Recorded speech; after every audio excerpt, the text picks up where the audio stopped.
Dear Dyslexic Diary, it's day 27. Oh, where do I even begin? I had an absolute rollercoaster ride through the world of psychology, dyslexia, and a sprinkle of early morning chaos via an aeroplane. It was an early start today, 5 a.m. to be precise.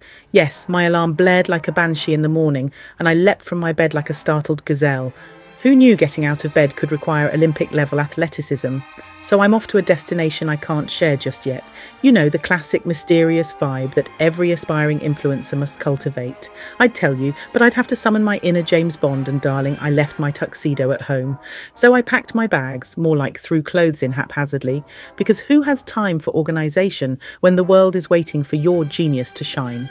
Once I arrived at the airport, I was greeted by the charming chaos of fellow travellers. I mean, have you ever seen someone try to balance an espresso while lugging a suitcase that's clearly auditioning for a role in The Great British Bake Off? I'm here for it. Anyway, the flight was a delightful experience of turbulence and questionable snacks. No vegan treats. What a surprise, I hear you say. The perfect environment to brainstorm my next big psychological breakthrough. Nothing screams deep thought like a tiny bag of pretzels and the soundtrack of rustling crisp packets, right? Then came the pièce de résistance, a meeting with producers that felt like stepping into the lion's den. I could practically hear the dramatic music playing in the background.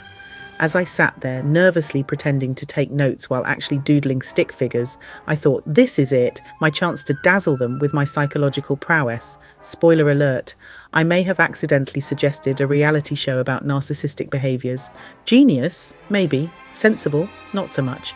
Filming was the next act in this theatrical performance. Picture this. Me in front of the camera trying to sound intelligent while internally panicking about whether my hair looks like it's auditioning for a shampoo commercial.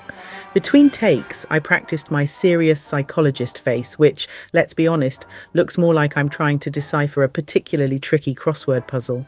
As the day wrapped up and I boarded my plane home, I decided to dive into some research, because of course, what better way to unwind after a day of glamour and excitement than by reading about cognitive behavioural therapy at 30,000 feet? I could practically hear the universe chuckling at my life choices. But hey, exciting things are ahead.